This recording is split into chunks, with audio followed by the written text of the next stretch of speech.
Welcome students, हम बात करेंगे trigonometric equations containing principal functions. मतलब प्रिंसिपल जो हमारे पास ट्रिग्नोमेट्रिक फंक्शंस होते हैं वो ऐसे ट्रिग्नोमेट्रिक फंक्शंस होते हैं जिनकी डोमेन को हम रिस्ट्रिक्ट करते हैं। जैसे यहाँ पे अगर आप देखें तो टेंजेंट फंक्शन जो है इसमें जो x है वो बिलोंग कर रहा है -π/2 टू +π/2 के ओपन इंटरवल से।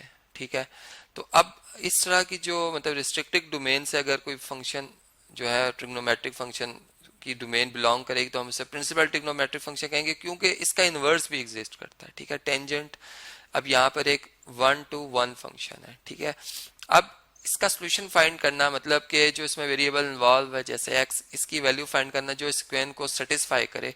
इसके हमारे पास दो मेथड है। मतलब या हम यूँ कह सकते हैं कि अगर हमारे पास x की वैल्यू रैशनल आ रही है, ठीक है, तो फिर हमें कैलकुलेटर को डिग्री में ही रखना होगा। लेकिन अगर हमें फर्ज करें सॉल्व करने पर पता चलता है कि x की वैल्यू एक इर्रेशनल नंबर आ रही है, तो फिर वहां पे हमें अप्रोक्सीमेट आंसर मिलेगा। मतलब मेथड तो हमारे पास तीन है, जैसे क्वाड्रेटिक फार्मूला होता है, फैक्टराइजेशन होती है, ठीक है, या कंप्लीटिंग स्क्वायर मेथड, तो वो तो हम क्वाड्रेटिक इक्वेशंस पे अप्लाई करते ही हैं। ठीक है, जैसे ये अब हमारे पास एक जो है क्वाड्रेटिक इक्वेशन है, ठीक है, जिसको मैं लिख भी देता हूँ, क्वाड्रेटिक इक्वेशन है, और इसमें जो वेरिएबल इन्वॉल्व है वो है tangent x, involving variable tangent x।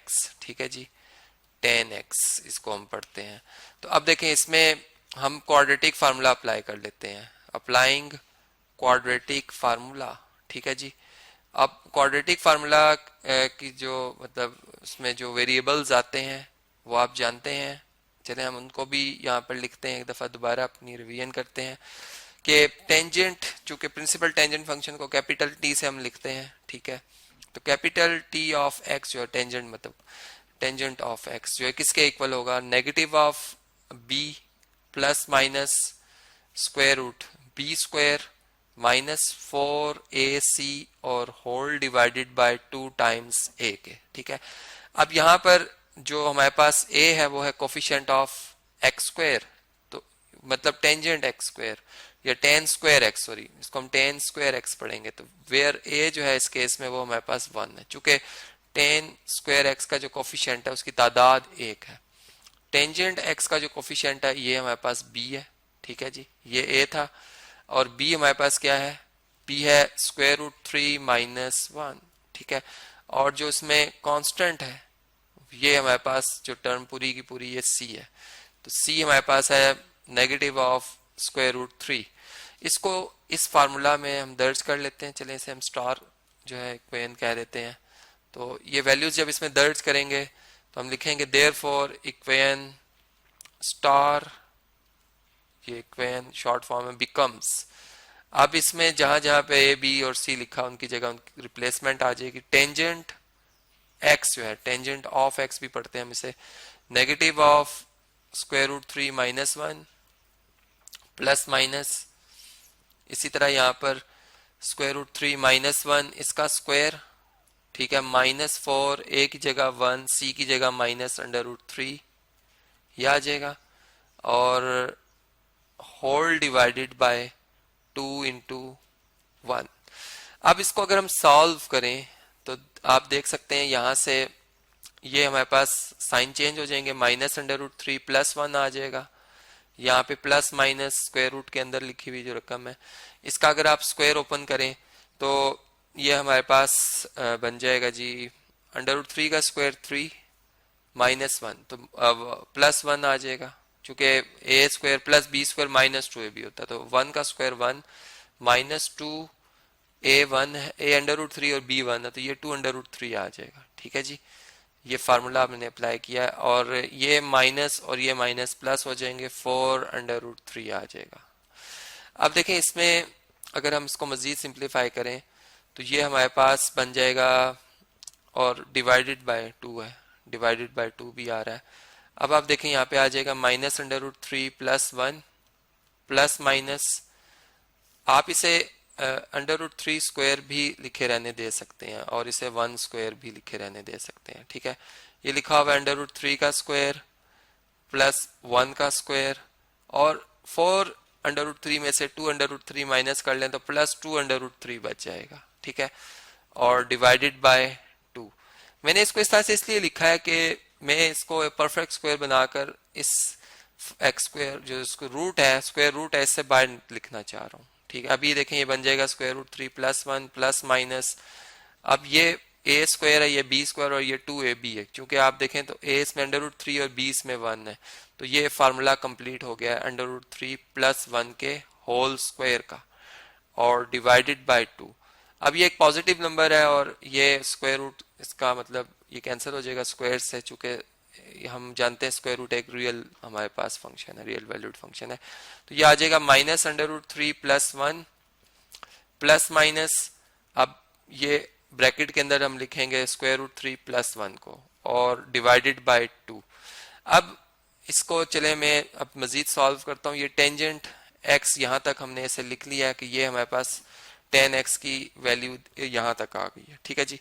अब इसको हम मजीद सिंप्लीफाई करते हैं। मैं बस स्क्रीन पे यहाँ पर स्पेस अवेलेबल नहीं था, इसलिए मैं इसको अलग से सॉल्व करूंगा।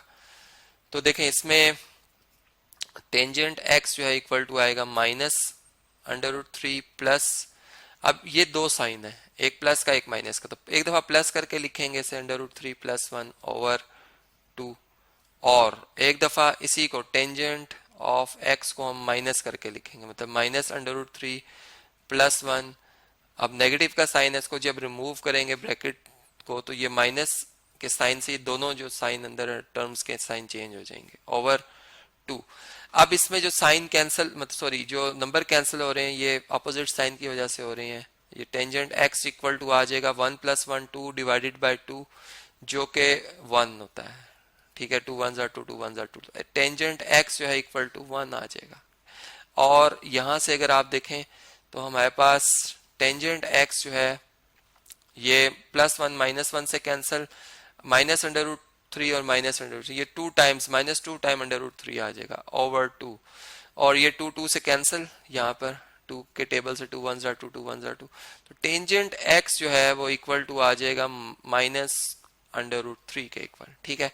अब देखें चूंकि ये प्रिंसिपल टेंजेंट फंक्शन है तो इसमें हम जो हमारे पास एंगल आ रहा है x जो है ये फर्स्ट क्वाड्रेंट में, चूंकि सेकंड क्वाड्रेंट में टेंजेंट नेगेटिव होता है, ठीक है, इसका साइन, और इसकी जो बल्कि हम यूं बात करेंगे 1 और 4th क्वाड्रेंट में, ठीक है, तो 4th क्वाड्रेंट में टेंजेंट नेगेटिव होता है चूंकि इसकी डोमेन जो -π/2 से +π/2 के ओपन इंटरवल में है, ठीक है। तो इसलिए हमें पता है कि x वो एंगल है, यानी टेंजेंट 45 की वैल्यू, चूंकि यहाँ पर हम ये इस तरह से मैं बात करूंगा कि 45 की वैल्यू जो है 1 के इक्वल होती है, इसका मतलब x जो है वो यहाँ पर किसके इक्वल है, 45 के इक्वल है, तभी ये 1 के इक्वल आ रहा है। तो इसलिए यहाँ पर x जो हमारे पास वो 45 डिग्री है, इसे π/4 आप कह सकते हैं, जो कि बिलोंग कर रहा है इस ओपन इंटरवल में, ठीक है। ये मैं इसको कलर चेंज कर देता हूँ, -π/2 से π/2 के ओपन इंटरवल में, इसका मतलब हमारे ये जवाब दुरुस्त है, ठीक है जी। ये जो हमने वैल्यू निकाली है ये दुरुस्त आई है।